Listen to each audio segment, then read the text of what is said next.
What's up, everybody? Welcome back to the GlitchFeed Podcast for the week of February 20th. This is Troy, obviously. I'm joined here with Sarah. Hi. And Justin. Hey. Justine. Sarah. Troy. Hey. So, if anybody wants to know how we start off these podcasts, it's like we throw the ball up in the air. It's like, who wants to start it? And then someone just starts. And literally, I started it as someone asked the question. So, this week we have a bunch of minor releases, some DLC announcements, but let's get into it and see what's going on. I wouldn't call minor releases. It's actually pretty... There's like something big on each platform. Yeah, but it's okay, big. Yeah, but I just read what Sarah writes for me, so... Sarah obviously doesn't care about this week's releases. Apparently not. Right. So, first up is Dead or Alive 5 Last Round on the last-gen and current-gen consoles, Xbox One, 360, PS4, PS3, and it is out. It was actually out Monday. Tuesday. Tuesday? Today is 17th Wednesday. would be Tuesday. It is Wednesday. Yes. Weren't they, no, Dead or Alive 5 Last Round. Didn't Dead or Alive 5 already happen? Yeah, did you see what Virtual Fighter did? Like, they released a free downloaded version, and then you can, like, pay for the extra characters. It's also what Killer Instinct's doing. I think that's what they're doing with Dead or Alive Last Round. Okay.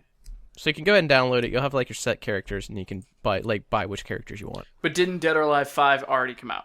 Yes, it did. So this is what? A It's like free version of it? I wouldn't say free. It's just a redone version. Like, you know, it's the extra edition. Like 5.5? Yeah. Okay.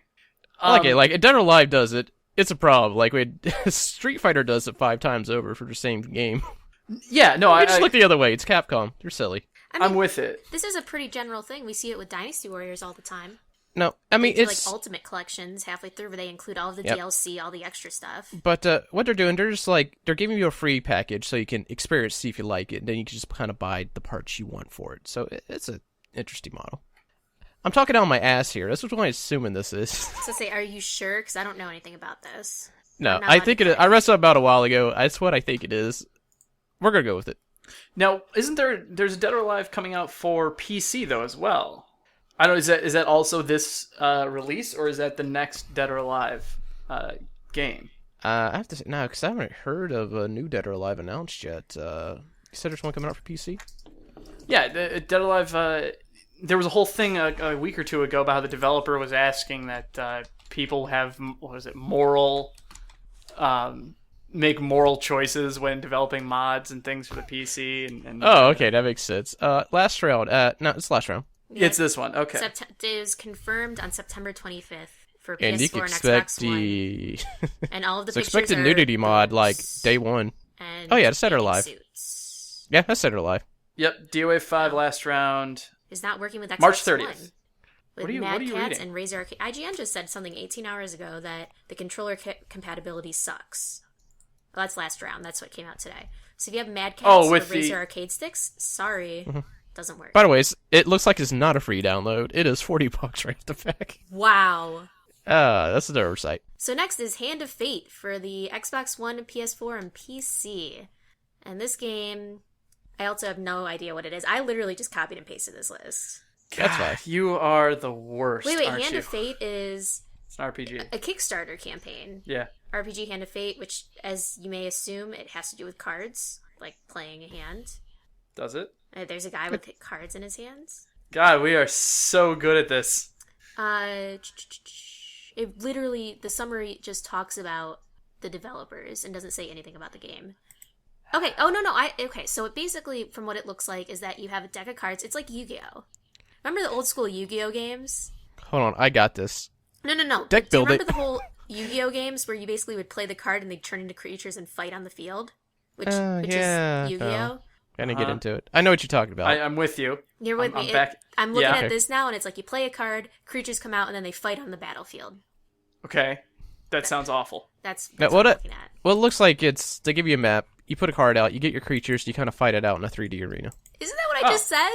Oh, that sounds awesome. Oh, fuck you. I know, right, Troy? We're Yeah, on the that same sounds page, way Troy. better. Well, Sarah, it's- you described it really bad. Is it so? It's a living card game, basically. You collect Yeah, cards and The first line of this description is deck building comes to life in Hand of Fate. So yeah, and But Yu-Gi-Oh! infinitely did this. replayable series and so it Yu-Gi-Oh! happened. did this. Yeah, and some other And card Pokemon game did it before Yu-Gi-Oh. and Yeah, Magic. what are you gonna do? No one remembers the Eye of Judgment on PS3. Oh, the Eye of Judgment. I was just trying to think of what the card game was that they were that was awful. There was the camera. Was it the move camera? There's a move camera. No, they had the PlayStation map. Eye, the Yeah, there thing. you go. The Eye. You're right. Move And it was awful because you could scan. They didn't like do any sort of like DRM for the cards. No. It was a card game that you would scan the cards and they would play it. So people would just scan and print out like the cards. Yeah. On pieces of paper and just hold them up to the camera and they would work. Yeah, it didn't last well, but it was cool. I mean, it's like did the augmented reality thing. It was neat, I guess. Yeah. So, moving on. Another game that's coming out is Pillar. It is a set of psychological mini games coming to the PS4. I wish I understood what that meant. Apparently, there are mini games modeled after a different personality type. Well, okay, what is the deal with that? Like, there are all these games coming out that it's all about, this is a game about depression, this is a game about social anxiety, this is a game about all of the different types of personalities that you could have. They're tackling on every single personality they think gamers do have. Because literally every personality. It's the God. What's the psychology test? The profiling Are you talking thing. about the INFP, whatever that one is? Yeah, that guy. The Myers-Briggs. Myers-Briggs. Thank you. Okay, to answer your question, Justin, or Sarah, why is everyone doing one? Think back to movies in the 1950s, 60s. Nobody could make a movie. You had to have a studio make a movie. You had to have a lot of people to make a movie. Fast forward to 2015 and YouTube exists. Anyone can make a movie. It's technology. Everything is more readily available to people. The reason more things are being made is because more people can make them. That's why you're seeing games about depression and psychology, because people now have the ability to make that game where it was just a drawing on paper. Now they can actually go out and do it. Okay. So welcome to the future, I Sarah. accept that. You should accept that, because we're here, and it's kind of too late to be upset about it. I want to go back to the 50s. So another game that's coming out is Total War Attila. Which Yay! I did not play the Total War series, but a lot of people are really into this game. It's got a lot of titles. So far, it's got a nice high rating, a lot of anticipation for this game. Yeah, I'm big into Total War games, but I'm I do actually like Total holding War off as well. buying this one. But the more I see about it, just like every Total War game, like I'm not gonna buy this one. Then I see some gameplay stuff on. I'm like, fuck, I'm gonna buy this one. Is it basically That- Civ? It's no. But it's all about one guy. It's like Civ mixed with Risk with a Age of the RTS. Empire. Kind of. I mean, it's RTS as well. Like when you get to the combat, but there's like literally thousands of units on the screen. It's more of an Dynasty army Warriors. dynasty. No, No, because you don't No. control. You're just naming things now. Spyro. Pokemon. It's like Spyro. Spyro's in it? No. Oh, it's awesome. So it's more of a kind of army culture simulator sort of thing. It focuses more on obviously the combat and the war aspects of the game, but the combat system is very in depth. In fact, I remember watching people like I'm okay at it. I've played a couple times. Like I have a couple of the Total War games. I'm not very good at them because I don't have the patience for the battles. But I've watched guys who are very into it who will play the game like frame by frame, micromanaging like every small squad and See, I don't get that depth into it, but I can play Total War well. Like I actually played a co-op game with a friend, and I'm doing well. My guys are prospering. We got gold. My people aren't hungry, so it does have a little bit of Civ aspects to it. So you do have to manage your towns. You do have to manage your people, make sure they're happy. And there's also like political intrigue that if you want to dig deep into it. Right. But it's good. It's like I enjoy it. I love the Total War games. I actually own most of them. The only ones I don't own are like a few of the the first Shogun or the first Medieval. So it's pretty historically accurate too then. Well, I mean, you get to choose your way, but it's kind of like Dynasty Warriors where it's based off of historical events. Yeah, but there's no giant crab. Right. That was only Spyro. Genji. Excuse me. Yeah, it's good, and this one, this one's Attila the Hun. That kind of campaign. That's I played the Shogun one. It was fun. And you're right, it's got some kind of historical ties in that the world you're in is kind of indicative of the time when it takes place. So far they got like Medieval, they got the Rome series, they got Shogun, which is feudal Japan. Mm-hmm. And now this is the first time they're kind of jumping into the Huns and all that. And I also forgot they had Empire, which was colonial. Yeah, they had the colonial. I played that one too, and it was a little bit less of the Total War. It was a little bit more of the global strategy, I think, than the other ones. I feel like Maybe I'm crazy. Okay. But Great So, for yeah. RTS enthusiasts. I mean, I love it. very great for them. It's one of those games. It's also one of those one return games. Like, because like the overmap is kind of like Risk or Civ. You move your units around, and when you get into the fight, it goes to a real time strategy. It's, you know what? It's more like, what's the, not Crusader Kings, but the other one, Europa, but with more combat. What's that Halo There's game that's an RTS? Fuck you. Halo Wars. Why am I answering this question? Which that one actually is more like Age of Empires because it was done by them. But there's some more like obscure games to describe this one game. I'm trying to think of all the games I know that are like potentially could be somewhat related to this game, and I don't know a lot. So that You're joke such is dry. Yeah. Moving along. Try hard, Sarah. I'm way Jesus. Moving on. Thank you. So the Book of Unwritten Tales 2 for PC comes out this Friday. Sarah, what's that game like? Go for it, Sarah. Come on. No? Don't tap away. The Book of Unwritten Tales 2 is it's hard to peg down what it is simply because it is unwritten. None of the tales have been written down before, and therefore it's hard to tell right now on the 18th what the game is about. It sounds like you just pulled that out of your ass, Troy. That is exactly where it came from. Is it brown and smells kind of weird? Yeah. Exactly. So, moving on from that, the next kind of big one up is Kirby and the Rainbow Curse for the Wii U. It comes out this Friday today. This is the first big Wii U title to come out this year, right? In 2015, yes. Yes. When did Treasure Tracker come out? Was that December or January? I think that was December. If not late December, then it might be early January. But so this is isn't it like it's like the the other sequel curse. or a remake to Kirby Canvas Curse, the DS Yes. game? Yes, Yeah. it's the I exact don't know same what, gameplay as well. Okay. I So don't- it's I don't know It's if still not a like- Kirby game. That's no, it's not a Kirby game. the problem to me. So it's more the Canvas Curse where basically you control him only with the touch screen. Pretty much, you control him with that tapping to make him. He's always rolling. He's always fucking rolling, and you draw lines to move him around and kind of hit everybody with that. You can copy enemies, but they're not the same because you're really just rolling all the time.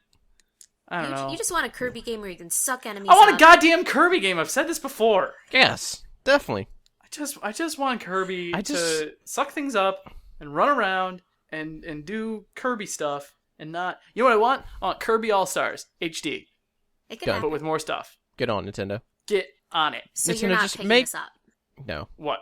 Kirby. The- the Rainbow Curse. No, that's Oh. it's actually you draw lines. It's like no, I'm asking if you're picking the game up.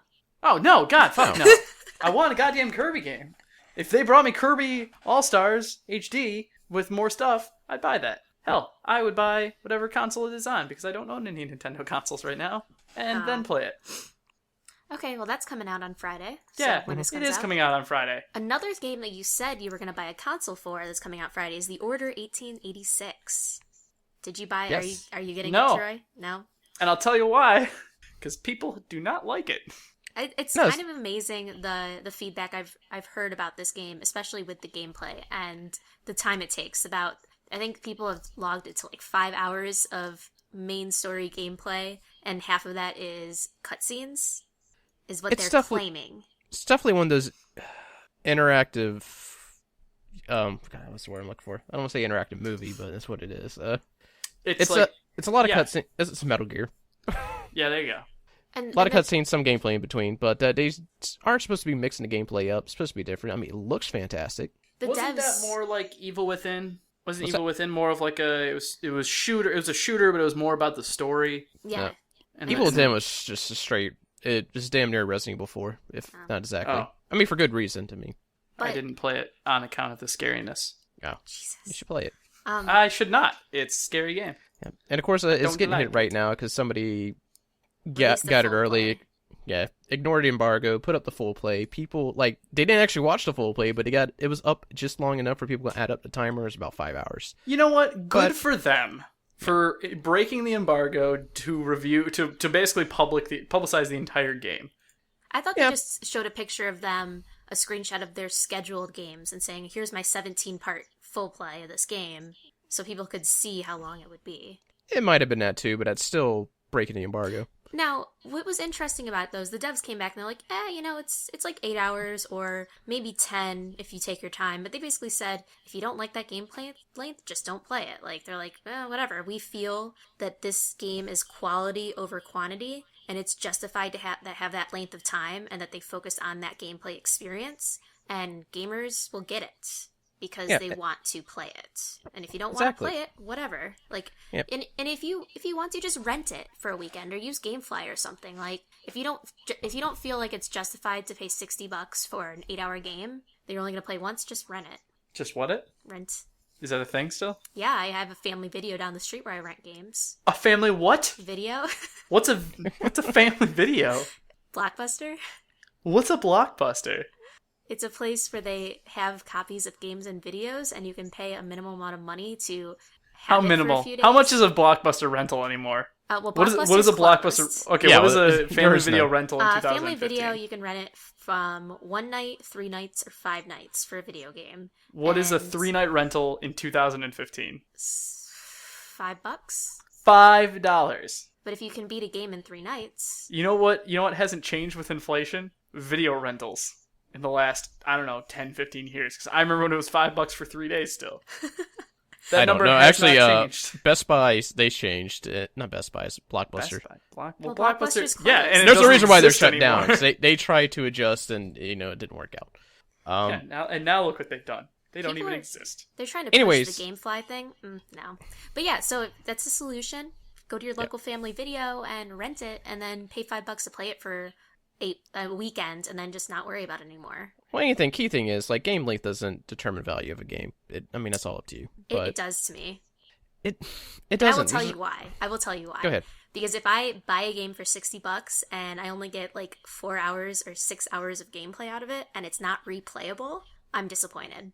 Okay, I at least think it should be, I would say, 15 hours of quality gameplay if I'm rushing. And it should have enough for me to be distracted where I take my time. If I can just breeze through a game in 5 hours, I'm not paying $60 for it.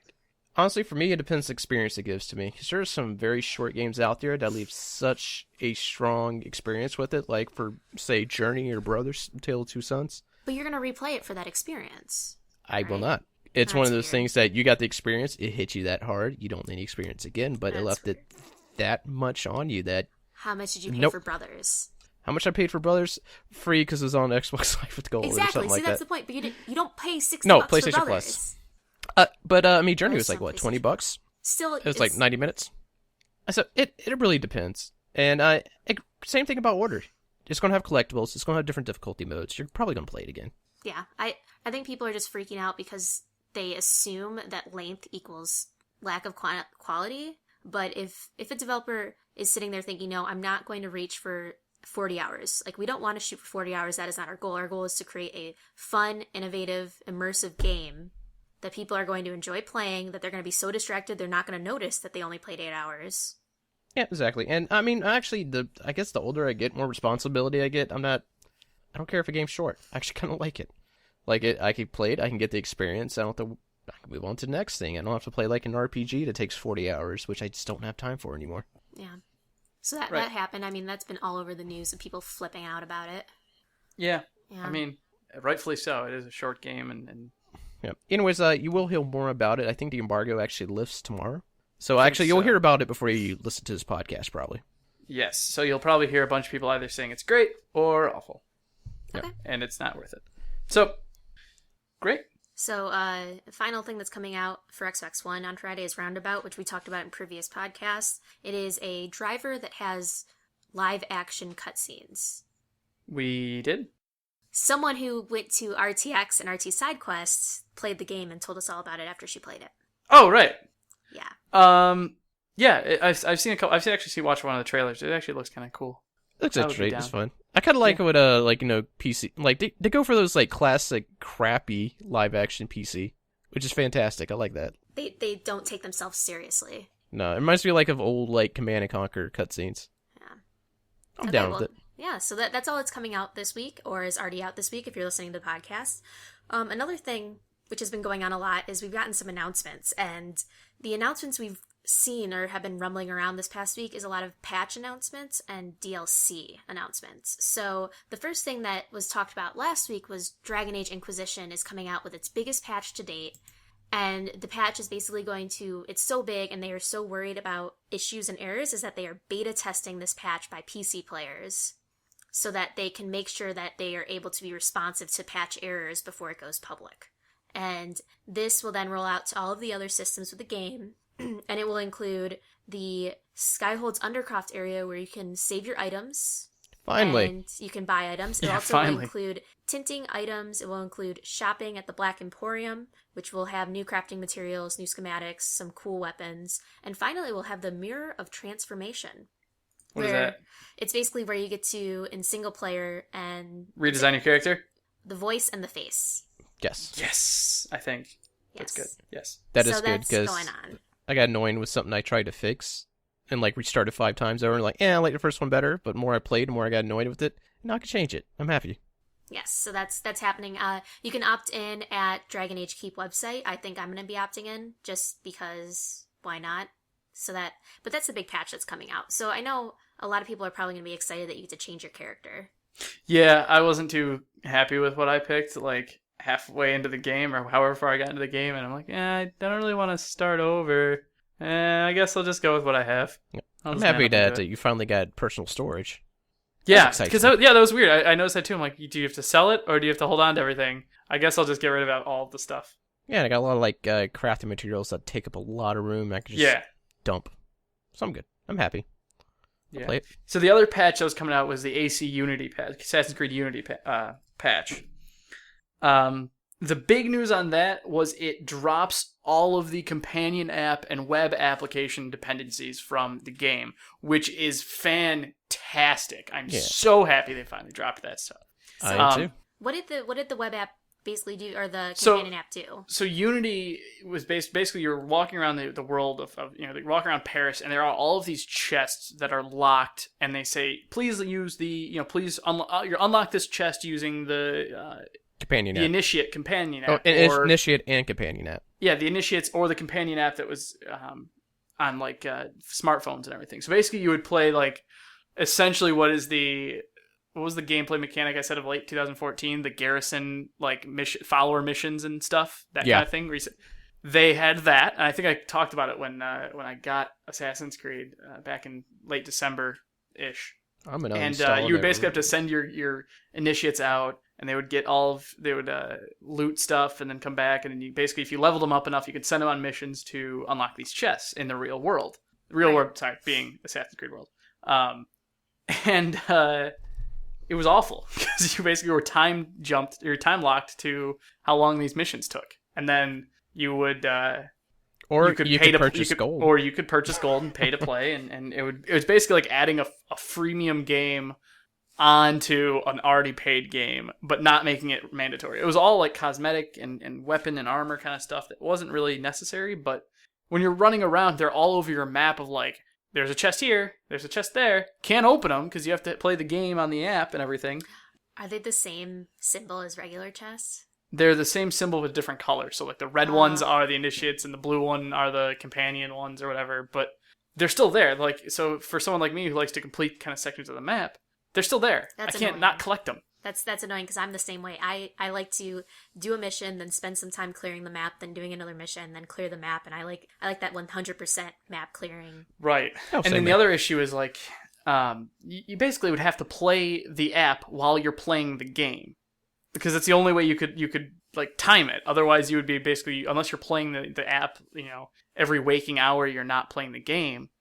There was no way you could actually get everything by, the end of the game. Yeah, and by the way, the game you play in the app actually used to be part of the game. I think they actually used it in 3 for the ship battles and stuff like that. I mean, they've done it before. It's just they decided to break it apart, make it an app, and, try to do some microtransactions on it. They did, if I remember correctly, they had a companion app for 4 that did the same thing, but it wasn't so prevalent in the actual game. It was like extra. It was like more like... No, 4 was like just a separate mobile game.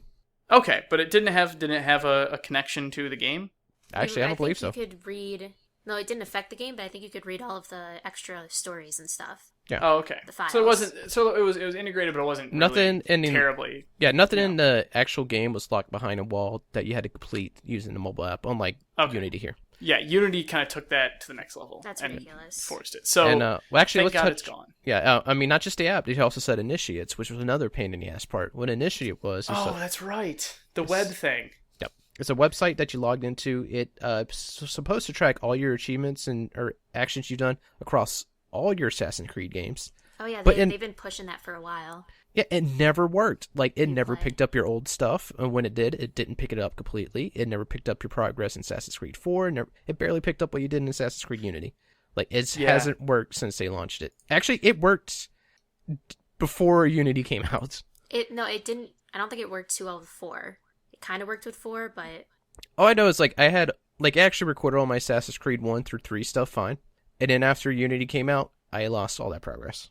They brought it back, but it wasn't complete. Like, it still says I didn't beat 2. When that's one of the few games on 360 I 100%ed. wow. That sucks because, I mean, the good thing about that, which the points got you special perks. So Yeah, they it's unlock like, different costumes, too. Yeah, so I mean, that was nice, but ugh. So I'm glad hopefully Ubisoft learns and we will not see any of this crap in their future games. Now, Ubisoft is the only developer really using smartphones as connection to their games. And they kind of have been... Dying Light has an app. Well, yeah, but they actually, they revolutionized it, so they're the ones that have been doing it. No one else is really doing it. They have it for Watch Dogs as well. I mean, they tried it. Watch Dogs is actually interesting because you can actually play with somebody who's playing the game, like, and control, like, it. What they did with Watch Dogs was brilliant. I wish they did something like that with this. That was awesome. We actually, I did a cool Let's Play on it. That someone, like, controls where all the police go. Like, it's kind of like RTS on their side while the player in-game is running away from them. Oh, okay. But, I mean, there's other games that's done this, too. Like, I know, especially with the smart glass stuff with the Xbox, they tried a lot of stuff like this. I mean, it wasn't separate apps. It was all located within the glass feature, which was kind of cool. Mm-hmm. I know they did it with, like, Dead Rise 3 and the Forza games and stuff like that. So Yeah. I know, but breaking off a separate app to try to make more money for something that's already in the game, that's the wrong move. Well, Assassin's Creed Unity was a lot of wrong moves in terms of pay-to-play. So. Yeah, it should be something to enhance your game experience, but not necessary. And they made it necessary. It made you have to spend a lot of time to unlock stuff within the game. I don't know. It's stupid. So, in other terms of DLC that enhances the experience and it's not necessary is Hyrule Warriors is coming out with their first DLC. Well, I don't know if it's their first, but It's a big not DLC. their first. This is like their 4th or 5th. Okay, so they're coming out with their 4th or 5th DLC on March 12th, which is making Ganon a playable character. Thank you for taking that just as fact. Yeah, well, whatever. I mean, I'm not going to ask questions. I haven't been playing it. You own the game, so you're probably well aware of all the DLC. But Hyrule Warriors, just like Mario Kart for Nintendo, has been revolutionizing the DLC for that system in positive ways of adding characters and adding new experiences. And in this case, this DLC will add the beast form of Ganon and also will provide you with the boss rush mode. Yes. So, How do you feel be about clear. this? I feel great about it. I'm going to go back and play it. And be clear, like, Ganondorf's in the game already. This Right, is he's- Ganon. Yeah, So, Ganondorf is the big guy that, all muscular. This is the giant pig man version Yeah, of him. Ganon was like, in Hyrule Warriors, he was like 3 stories high. So, it's pretty cool. I'm He excited. definitely play looks as him? 3 stories high. Yes, you get to play it. 3 stories high? Yes. Yes, it looks like it. That The seems picture I'm OP. seeing, he is definitely huge. Huh. And it's only $3. $3 for a character, and I think it's still a part of their DLC pack, too. Like, I've just been getting them. It's great. Like, if you actually bought, like, the Season Pass, which is cheap to buy. Huh. so, I mean, So that's I'm- pretty cool. I think yeah. that Nintendo. Did we say that you also get Boss Rush mode? That totally I missed did that? say boss rush. Yes. Okay. Totally not paying attention to you. Gotcha. You're just jacking off because you get to play as Ganon next month. Yeah, I totally am.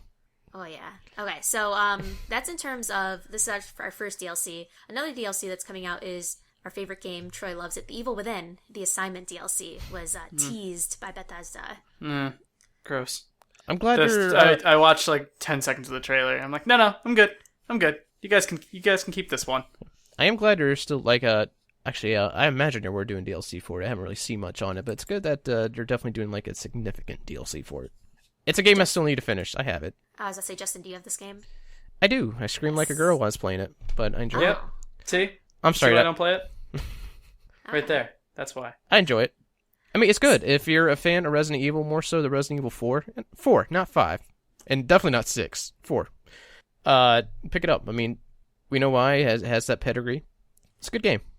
I enjoyed it. Okay. Another game that I think you got, correct me if I'm wrong, is you got Lego Batman 3 Beyond Gotham, didn't you? I do got Lego Batman 3. Have you played it yet? I have. Okay, so they're coming out with DLC where basically Bizarro, and I'm reading the title, he plays Bizarro, and your face off into Darkseid? Is Darkseid or Darkseid? It's Darkseid, right?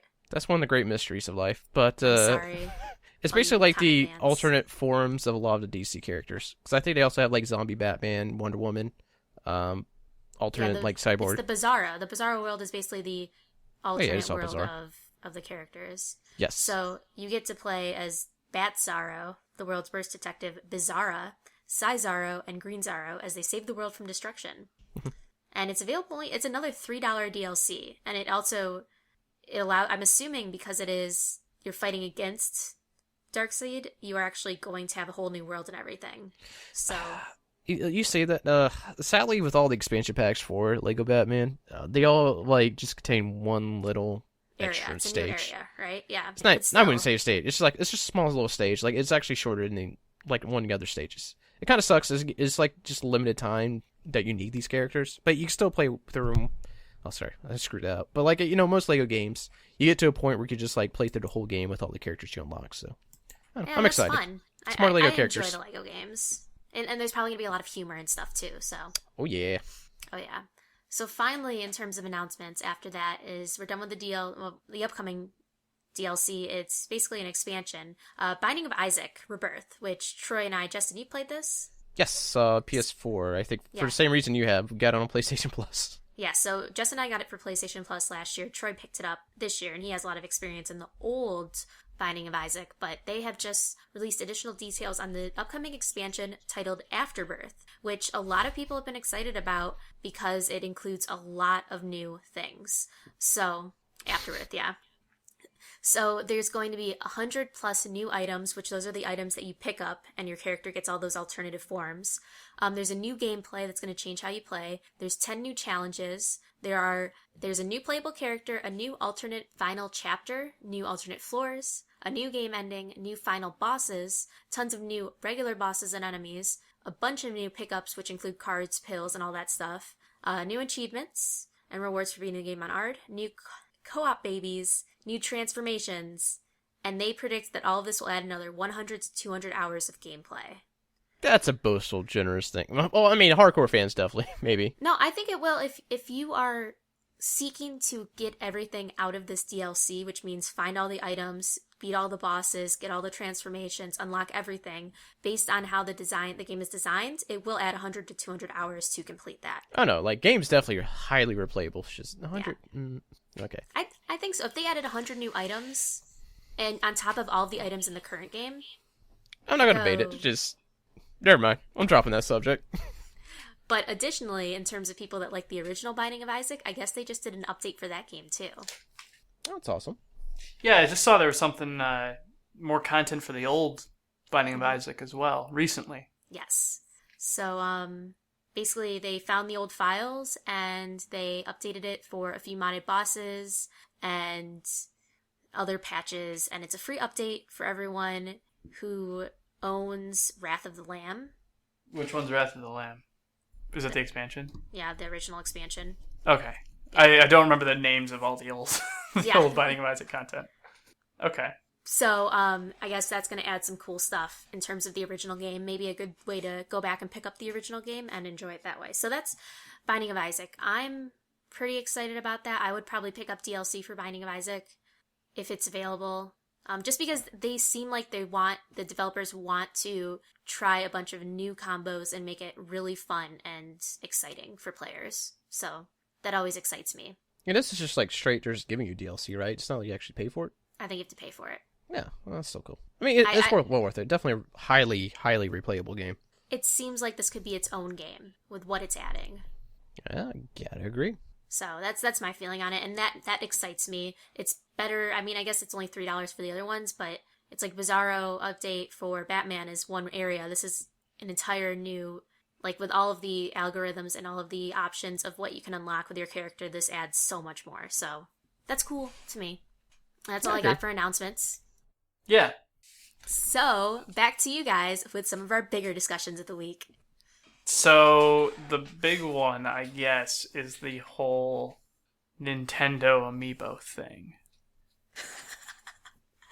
Back to Sarah with more on this. This is where I'm trailing off because I still don't fully understand Amiibos. Oh, okay, so Amiibos. When they first announced them, it was all, hey, these are cool new things for the Wii that you can use for Smash Brothers. So we're releasing all of these cool things for each of the Smash Brother characters, and they might be compatible with other games. So we see some compatibility, we see some things that they unlock if you own the Amiibo, and now they've just announced that in their quarterly report that they have plans, if you have Amiibos, they will unlock sections of gameplay from old SNES and NES games. So I imagine what they're doing here is, of course, they're definitely trying to boost their, virtual console sales. It's smart. You give them a small demo. And if you played Smash Brothers and went into the collection vault, it's probably going to be just like that, where it gives you a section of the game and a time period to play that section. Yeah, it's all timed bits, and then if you tap it again, it'll give you another a highlighted scene. Yeah. And this is the quote from the presentation. The quickly changing game scenes will pleasantly surprise you and make you feel as though you have just exchanged a game cartridge. Here's my thing, is that... What's your thing? They say a highlighted scene. It would be like one stage of... A cutscene? No, it'd be like one stage of Mario, or a boss fight in Zelda, or something in Kirby. Right. I would imagine. So like a scene from a game featuring them that would kind of give them like a feeling of where they're from. Because a lot of these characters are from games that have their roots back in Super Nintendo that people don't newer generations don't necessarily know about. So no one might really remember where Captain Falcon comes from if they didn't experience the Super Nintendo and F-Zero back in the day. So tapping a Captain Falcon amiibo would kind of give them an experience of what that was like. Right. So I know as well as that a lot of people have concerns because amiibos have sold out so quickly in certain regions. And Nintendo did address that issue. And once again, a very vague, but they addressed it. So basically they said, it is difficult for them to continuously ship all the figures. However, they will consider additional production in cases, such as when it sells out shortly after launch, or it is indispensable to play certain games, and if they generally just receive a lot of requests for an amiibo figure from consumers or retailers. However, they also are planning to make card forms of the amiibos. Yes, so basically it would just scan, you don't have the figure, but you would have what the figure represents as And what's funny about that is there was a YouTube video not too long ago of someone who was basically using NFC, spoofing what an amiibo figure would be for ones that haven't been released for Super Smash Brothers. So he created a amiibo for the Duck Hunt dog, which it doesn't exist, honestly. Obviously it doesn't exist currently, but he created one that Smash Brothers recognized as the Duck Hunt dog. It's really just... Wow. It's just NFC. It's not like a mystery of what this thing is. It's not even probably that encoded. It's just understanding what the code is and interpreting it and rewriting an NFC tag, which is really all these things are. One time right NFC tags. Right. So. And the thing about this too is that what's interesting is a lot of people are concerned because the figures, people collect the figures and they want the figures. They're concerned that just releasing the tags is going to reduce the quality of the market and just reduce the value of these figures.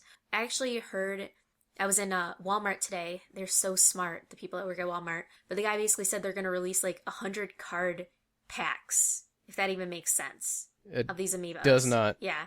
So I'm saying that, I'm okay, one, where did you hear that from? Because I listen to the news, I haven't talked anything about it. And two, the only thing I heard about Walmart and amiibos is they're getting the gold exclusive Mario. They are getting the gold exclusive Mario. People are butthurt about it. They're like, oh, my day's just been ruined. I'm going to go step into Walmart. I saw that. It was pretty funny. It was basically if the rarity of amiibos weren't enough, now you have a limited edition amiibo in one store who will probably sell out and not adhere to any item restrictions. Actually, they have limited edition amiibos already for stores. This last wave was limited. You see what I mean when I say I don't understand what the fuck amiibos are? Yeah. I don't get it. I don't get it, man. Yeah, it's been weird. A lot of people are concerned about it because limited edition amiibos, and then suddenly all of these stores have been canceling pre-orders and screwing people over. This whole thing's a huge mess, and people are just butthurt about scalpers, and it's just, whatever. I mean, it just is what it is. I guess they've been selling really well, obviously, in all the places, and so they're going to continue making amiibos. Obviously, they're interested in making more when they've announced alternative sculpts for Mario Party and all those other games. So they're going to keep doing it because it's Nintendo and they like it. So they clearly made a bunch of money off of it. Definitely. That's the amiibo news. There you go. End of story. And another thing that Nintendo's been talking about, I know this is another topic, maybe we have a lot to talk about, maybe we don't. I've just seen a lot of discussion around it, is that Nintendo really likes Metacritic. Enough that they actually created an official Metacritic seal. Well, Metacritic really likes Nintendo. Yeah, exactly. It's really what it comes down to. It's Metacritic has very high reviews for Nintendo titles. Now, it's not to say every Nintendo title, but a lot of the first party... what was the percentage here? They said 85 out of 100 Metascore. Was it 19 Wii U and 3DS titles versus 8 from other consoles? Yeah. So they're very proud of their Metacritic scores, which is great, I guess. But Metacritic is community driven and somewhat critic driven. Am I right in how Metacritic works? Yeah, because it just tallies up in all the review scores, and it gives you one solid score after that. But the issue is, of course, you got Metacritic your isn't community side as well. Like you have your they have a critic rating and a community rating. Yes, they have both. And I think the critic rating is the one that actually counts. It's It kind of is. like Rotten Tomatoes, a little bit, sort of. Yeah, a little bit, kind of. See where I'm going with this? Where they take critic reviews, and that's what really kind of weighs the review of the game or the movie. Okay. But so the issue with that is review scores are awful.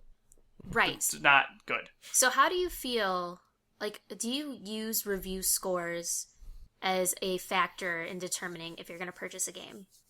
I do not. I say I don't, but I will look at them before I do more digging. So it's maybe not the first stop I have, not the last stop I take, but I definitely do look at the score just to get a kind of a benchmark of what I'm going into. If I look at Metacritic and it has a 25, I'm going to be curious on why, where those 25s are going. What will put it to that spot? And if it truly is, through the rest of my research, a bad game, then I don't know if I could attribute the loss to Metacritic scores. But it's putting a metric on something that I don't think should have a metric, and it's enjoyability of a game. People are going to enjoy a game whether or not the masses of people enjoy it.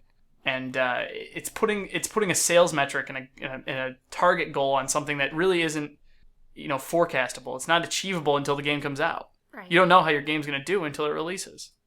So we had a mutual friend, Troy and I, that he would only purchase a game if it had a GameSpot score of 8 or higher. He would refuse to purchase a game anything under an 8. It was okay. Don't edit that out. Yeah. but he basically... I did know that, now that you say that out loud. I've said this before, but he basically set that line where he's like, I believe what GameSpot says, and an 8 or higher means a quality game. Anything lower means a terrible game. And I disagree because, like you said, it's all based on experience. And one reviewer's experience is going to be different than my experience. A lot of people disliked Final Fantasy 13, and that's fine. I enjoyed it. And so my personal score would be much different than what they said. And that's just based on who I am. And I'm sure everyone's going to disagree, but I enjoyed it. So, think about that. Nerds. Yeah, you really should be focused on the score. If you see a low score, don't just it's a 6. I'm not going to buy it. Go look and see why it's a 6. Go look at the writing. Right. Because sometimes they'll say the story sucks, or sometimes they'll say it's glitchy. Like, I'm sure Assassin's Creed Unity got low scores, and the big thing was, these glitches made it so it didn't work. And for someone who's more focused on the experience and is like, I can tolerate that, I'll pick up the game, it's just, it's very like that number is very set, and people go and they look at only that number and they don't review why that number was selected. And so that's why I think it's a really good move for people like Eurogamer, who they just announced they're no longer doing numbers. Your Gamer's not. Kotaku stopped doing it. Kind of Funny not going to do them. Kotaku actually does a really good thing that I like about their reviews, where it they really put more value into, is it good, and is it like what's good about it, what's bad about it, and kind of the general feel of the game. Should you pick this game up or not? Should you play it? Yeah, I love their reviews. It's that little block, right? It's where they basically they do a really cool infographic Yeah, it's block. The good, the bad, should you buy it? And then I think that's good. Eurogamer is doing recommended, essential, and then avoid. So they're basically saying the same thing, is that, I mean, this isn't all of them, but they are going to flag them in that system of, we enjoyed this, we really enjoyed this, or you probably shouldn't do this right now. And I'm sure that's going to be tagged there, and then it's going to encourage people to be like, why do you recommend that? What do you want to see out of that? And I think that's good. I think the numbers don't really speak well for things. Like, I don't think numbers are successful, and they're very objective or subjective, whatever the word is. I don't know words. But I like the idea of using just good, bad, here's why. Yeah. But I slightly like the Metacritic thing. Because, I mean, if everybody remembers purchasing a game on Nintendo's, they always had that official Nintendo seal. And it says the official Metacritic seal.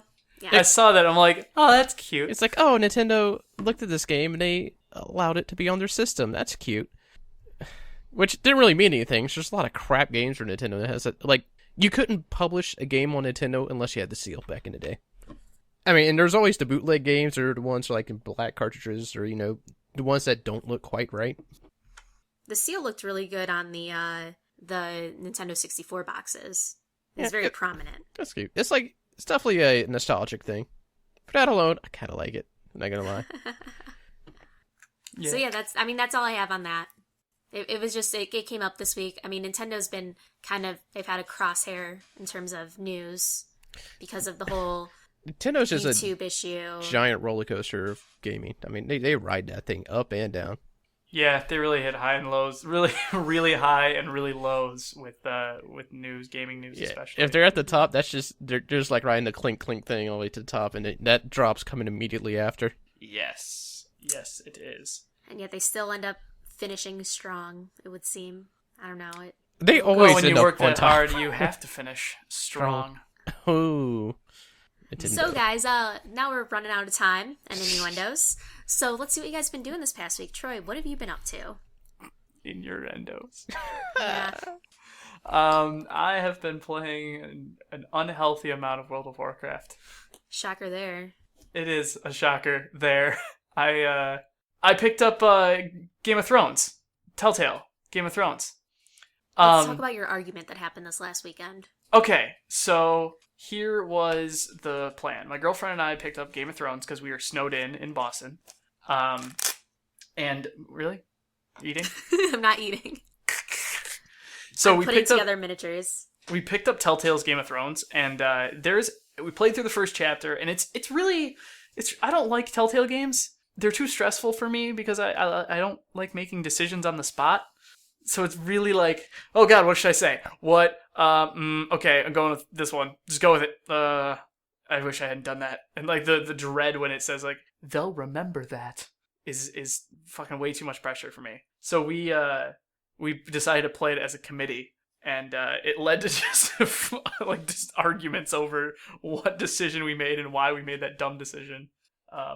So now here's the other issue is I don't know if you've been following the Telltale games on for at least Game of Thrones. There's a huge glitch where your first episode save data doesn't carry over to the second episode. Oh no.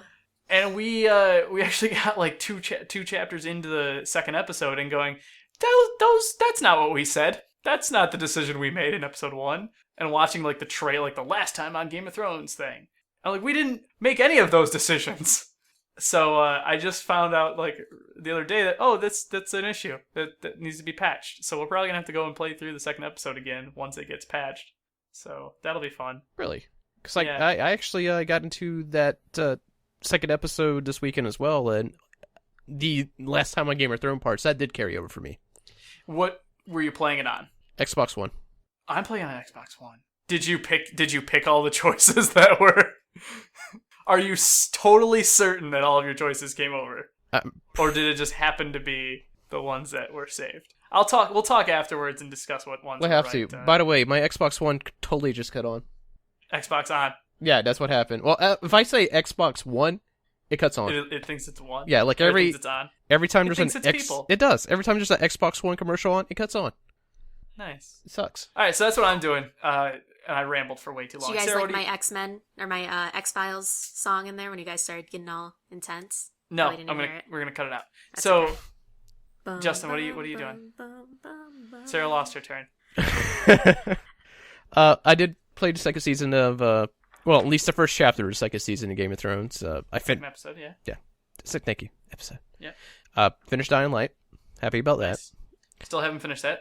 that. Me too. It leaves it open. I'll put it that way. That's good. They're definitely going to do a Dying Light 2. I don't see like that. That'll be nice. Yeah, that'd be great. What else did I do this weekend? Oh, I got Majora's Mask. Started playing that. Oh, jealous. Oh, you should be. So good. Nice. The thing about Majora's Mask Don't spoil it. Well, I'm not gonna spoil it, The but game's been out for fucking No, I 15 years. I beat it. I beat it. It's a Zelda title I skipped over. Really? Yeah. Oh, how far are you? I remember Not far at all. 100%ing it when I was a kid. What's the thing? It When was one I of was my a favorite kid, I didn't like timers on games. I saw the timer and immediately ones. A nope, lot of pressure. nope. It's a lot of Not doing it. pressure. It's a lot of to, pressure focus. before you learn all the songs. That's the thing. It's a lot of Yeah. pressure, but you just keep resetting the day. The timer doesn't matter other than you trying to get it done within. I thought when I first saw it, so it was I didn't really heavily research games. There's a timer on the game. You have to complete it within a certain time. That's all I knew about it. Yeah, you didn't. I didn't did- look past that. No, it's not quite like that. 'Cause you keep resetting the day. You have to complete what you want to do within that day within a set time, which is fine. I actually like that. So I'm heavily enjoying it right now. A lot of it's a new experience for me. Very But cool. other than that, my friend got me back into space engineers for whatever reason. Ooh, yay! Is it better? It Has is. it They gotten better? added a lot of stuff to it. Nice. I have that. I bought it when it first was on early access before I was jaded to early access, and then haven't played it since then. I might have to invite So- you in. You can come help us build Yeah. shit. Or what happened yesterday? My friend logged in after he got off of work. He was just dead tired. Only thing he did, he logged in. He's like, "I'm gonna try to work on something." I'm like, "No, don't. Go to bed." He went over to this craft I'm working on. I didn't have it anchored. He hit it. It launched it. It smashed it to another craft, broke everything, and then after he's like, "Oh yeah, I'm just gonna go to bed." I'm like, great. Nice. broke two spacecraft I work on and just go to bed. But yeah, that was my weekend. Sarah, I guess you can get a turn. What's up? Yeah. What have you been you Hey doing? guys, do? how you doing? Doing fine. How you doing over there? I'm good. Okay. This weekend I played some Apotheon. Bless you. Thank you. I also have been playing some Cities XXL Awesome. for you. I actually played The Escapist. That's the big one I've been playing that I've been hyped up about. How do you like that? The Do you not- Escapist. Do you not like it? I enjoy it. I've It is a lot of stress and a lot of frustration. watched a lot of videos, like early access Let's Plays, so I know what I'm doing. I I've been- haven't. Maybe that's my No, problem. that is the It's- thing. Also played Escapist this weekend. Totally forgot about it. Or last week. Yeah, I had no idea what to do. Okay, None. here's what you gotta do. I Keep just- to your schedules, complete your job in the free time, search through people's desks, do favors and get money, and buy as many crafting notes as possible. Once you get enough crafting notes to actually accomplish something, that's where you worry about trying to get out. Okay. Escapists. That's a totally very simplistic view of how to do that, because I've done all of those things and I still can't get out of the damn prison. I usually get caught, or Well, what I do I don't do? know how I to usually get get out. caught, or they realize I'm not in my cell, or Have you put covers on the windows of your cell? shit. See? No. Did you stuff 2 pillows in a blanket and make a dummy? No. And that's the thing. I didn't know to do all this. I had to go look up the crafting stuff. God damn it, that would have been super useful. And then when you get caught or you go to solitary, you lose everything. You'll lose everything Yeah. that's red. Anything red So is it's- contraband. yeah. So if you're gonna get searched, go get rid of all the red stuff. Dump it in your hole or something like that. If and you you made a hole. spend so much time finding timber and a file just to make a fucking shovel, Well, and it have takes you. Gotten a new job? Have you increased all of your strength or your speed or your knowledge? Yes, and yes, and yes, but none of them give you timber. No, you Which get is- a job from Timber for one of your jobs. God damn it! And then you take it out. Or you buy it from the guy that's working that job because he's always selling it. God damn it. I didn't realize it was that in depth. Yeah. Fuck. It's not Alright. easy. You're Gotta do escaping this from all over prison. again. I get that. I get that it's not easy. But come on. Come on. Yeah. Come on. Alright, so we're playing The Escapist. I think we'll... I'm recording that for my channel, and it's a lot of fun. It's something that I've been watching a lot, so I'm excited for that. So that's on my list of games. I'm also going to start picking up Roller Coaster Tycoon. Oh, nice. Yeah. So that's all I got. That's about it. Troy, you want to take us out? Thank you all for joining us. Thank you all for joining us. Thank you. Yay! You can follow us on Twitter at GlitchFeed. You can check out the podcast on iTunes, on Beyond Pod, on any podcasting application you wish. If you search for GlitchFeed, I imagine that you're somehow listening to this right now through one of those. But if you're maybe listening to it on YouTube, which we also upload it to, then subscribe to that. You can also check out our daily news channel on our YouTube channel, Daily Glitch, youtube.com/c/glitchfeed. And you can also actually check out glitchfeed.com. It's a nice little, right now set up as a cute little blog that auto posts our videos. So if you're ever wanting to look in one spot for everything, that's where you can look. So that's a thing. Oh, yeah. And then also Reddit. Or, that too. I made a subreddit. Oh. All right. Surprise. Thank you guys for joining us. Bye. Yo. Bye. What a great ending.